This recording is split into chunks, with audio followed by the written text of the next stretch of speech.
Ang Surabaya ay madalas na kilala bilang lungsod ng mga bayani sa Indonesia dahil sa mahalagang papel nito sa maraming makasaysayang laban sa mga mananakop.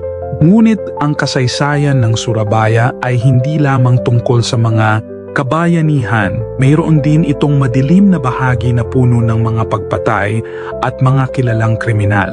Isa sa mga kwentong ito ay tungkol kay Mami Rose, isang may-ari ng bahay aliwan sa Dolly Alley.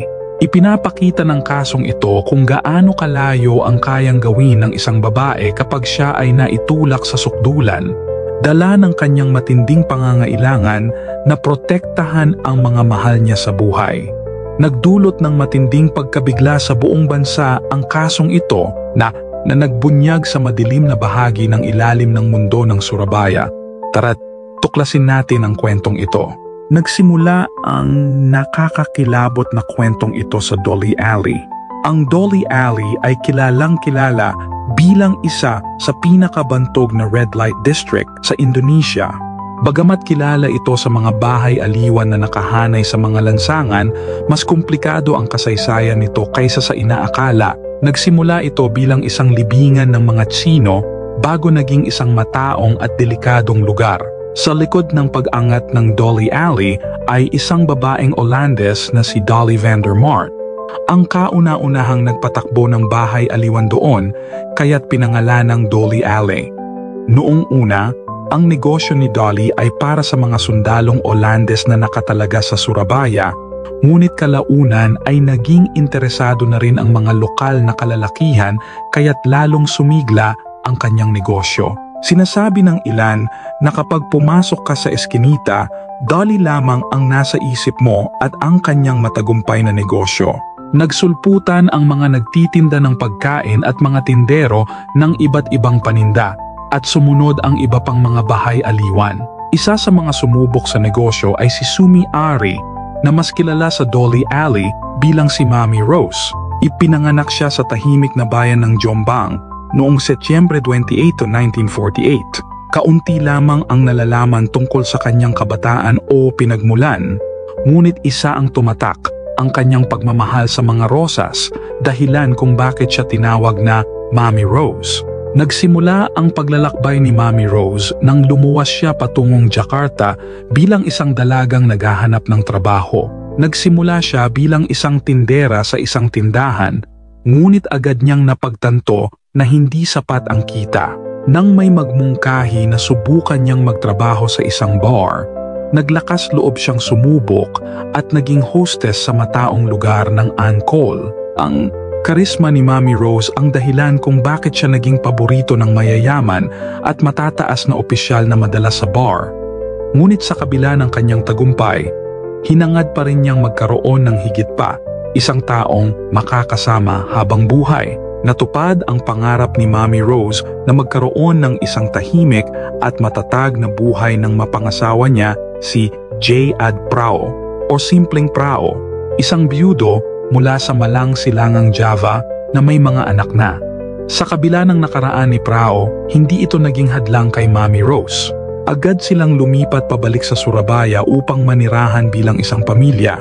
Gayunpaman, dahil wala silang pinagkakakitaan, kinailangan ni Mami Rose na humanap ng paraan upang makatulong sa pamilya. Bilang isang may asawa, hindi na maaaring balikan ni Mami Rose ang dati niyang trabaho bilang hostess. Dahil sa kanyang karanasan sa industriya ng aliwan, napagdesisyonan niyang magbukas ng sarili niyang bahay aliwan sa Dolly Alley, ang kilalang Red Light District. Noong 1975, ipinanganak ang The Happy Home. Tulad ng maraming bahay aliwan, hindi malinaw kung saan nagmumula ang mga manggagawa ni Mami Rose.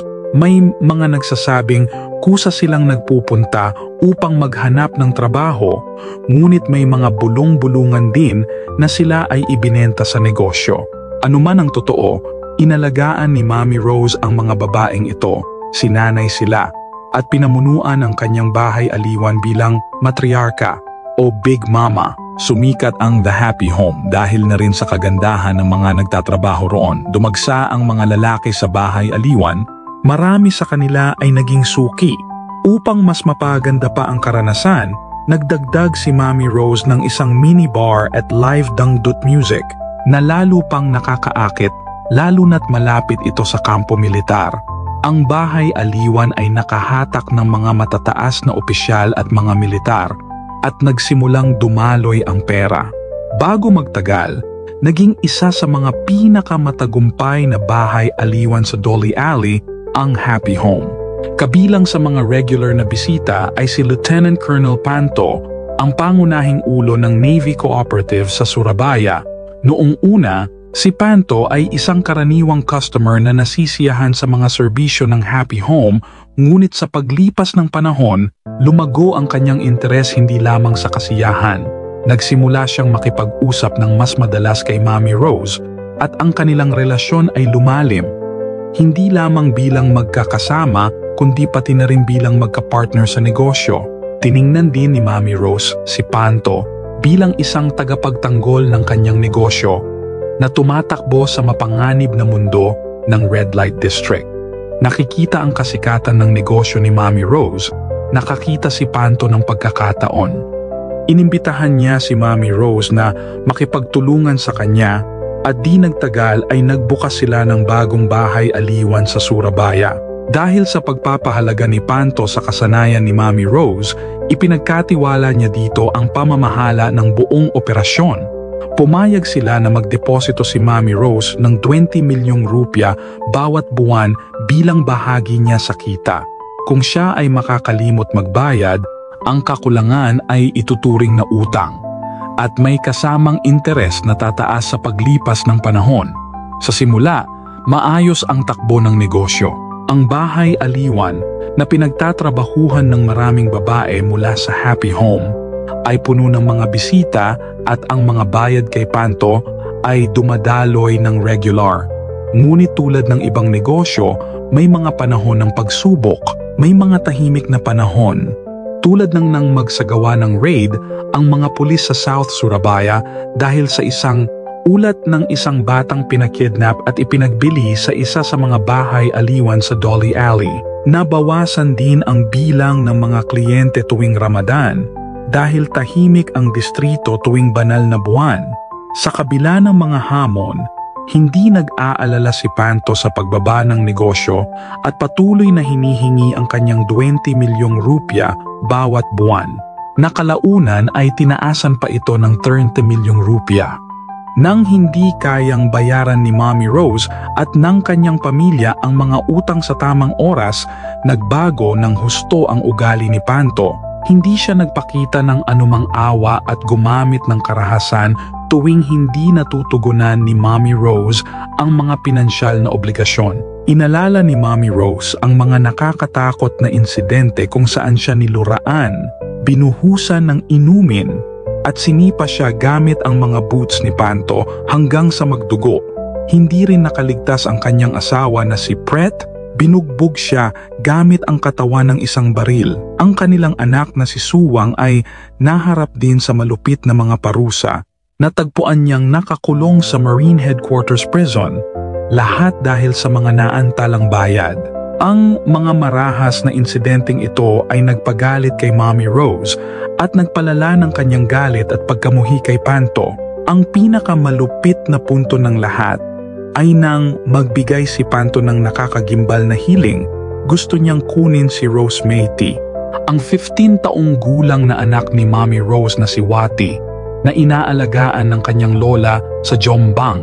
Nasa junior high school pa lang si Wati noong mga panahong iyon, ngunit mabilis na napansin siya ni Panto.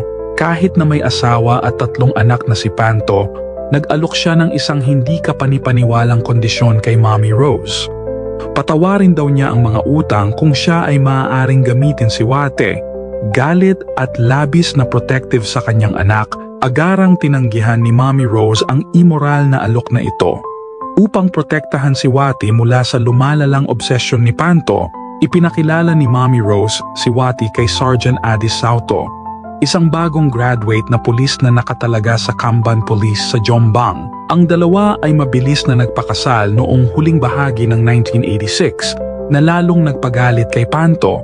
Dahil sa galit na mawalan si Wati, lalo pang lumala ang pang-aabuso ni Panto sa pamilya ni Mommy Rose. Nagpadala siya ng mga tao upang looban ang happy home at saktan ang mga tauhan nito. Kahit na ikinasal na si Wate, patuloy pa rin ang paghiling ni Panto sa kanya. Sinasabi na siya ay dapat gamitin upang bayaran ang mga utang mula sa negosyo ng bahay aliwan. Ang kapal at karahasan ni Panto ay tuluyang nagbigay ng hangganan kay Mommy Rose at sa kanyang pamilya. Napagtanto nila na hindi na kaya ng mga salita ang magpatigil sa kanya, kaya't nagdesisyon silang agawin ang kapangyarihan sa kanilang mga kamay. Ngunit sa pagkakataong ito, gagamitin nila ang karahasan. Noong Agosto 12, 1988, nagplano si Mommy Rose na patayin si Panto. Ininlist niya ang kanyang asawa na si Pret, ang kanyang anak na si Suwang, ang kanilang empleyado na si Daim, at ang kanyang manugang na si Adisa Pro upang isagawa ang malupit na plano. Kinabukasan, dumating ang grupo sa bahay ni Panto sa Surabaya bandang 10:00 AM, armado ng isang bakal na baril. Kumatok sila sa pinto at tinanggap sila ni Panto na iniisip na isang normal na bisita lamang. Ang kanyang dalawang mas batang anak na sina Bismoco at Budi Preta ay naglalaro sa labas, habang ang kanyang buntis na asawa na si Sunari ay nagluluto sa kusina. Ang kanyang panganay na anak na si Hario Abrianto ay nasa paaralan, kaya tahimik ang sala. Pagpasok nila, sinalakay nila si Panto. Binangga ni Sugong si Panto sa likod ng ulo gamit ang isang baril, ngunit si Panto, bilang isang Marine officer, ay lumaban. Nagkaroon siya ng matinding laban, ngunit napagtagumpayan siya ng grupo. Nang suriin sa autopsy, lumabas na si Panto ay may pasa sa buong katawan at ilang sirang mga tadyang. Sa huli, pinatay nila siya at inihatid ang katawan sa garahe. Samantala, ang mga anak ni Panto na naglalaro pa rin sa labas ay hindi alam ang nangyari sa kanilang ama. Ngunit hindi huminto ang mga sumalakay. Brutally nilang pinatay si Bismoco at si Buddy nang walang awa kahit sa pinakamaliit na bata. Si Sunari, nang marinig ang ingay, nagmamadaling pumasok sa garahe kasama ang kanyang pamangkin na si Su Mariatun. Agad silang sinalubong ni Adi at Swang na sinakal si Sunari, habang si Daim naman ay inasikaso si Sumariatun. Sa loob ng ilang minuto, ang buong pamilya ay patay na. Iniload nila ang mga katawan sa Dato Taft SUV ni Panto at pinunta ang isang ravine sa Sariti Village, Batu, kung saan inihulog nila ang mga katawan, umaasang matatakpan ang lahat ng ebidensya ng kanilang krimen. Ngunit hindi nagtagal at natagpuan ang mga katawan na nagdulot ng gulat sa buong komunidad. Agad na inireport ng lokal na komunidad ang lugar ng abandonadong sasakyan at ang nakakagimbal na natuklasan sa loob nito. Ang kalupitan ng mga pagpatay ay nagdulot ng takot sa lahat at mabilis na napunta ang suspetsa kay Mommy Rose at sa kanyang mga kasabwat. Sila ay agad na inaresto at kinasuhan ng mga brutal na pagpatay. Ang balita ng mga pagpatay ay gumimbal sa Dolly Alley at sa buong syudad. Ang kilalang Red Light District ay ngayon hindi lamang tanyag sa mga negosyo nito kundi pati na rin sa isa sa mga pinakamakapangyarihang at dugong kasaysayan ng krimen sa lungsod. Noong Pebrero 1989, ipinataw ng Surabaya District Court ang mga huling parusa para sa mga kasangkot sa brutal na pagpatay.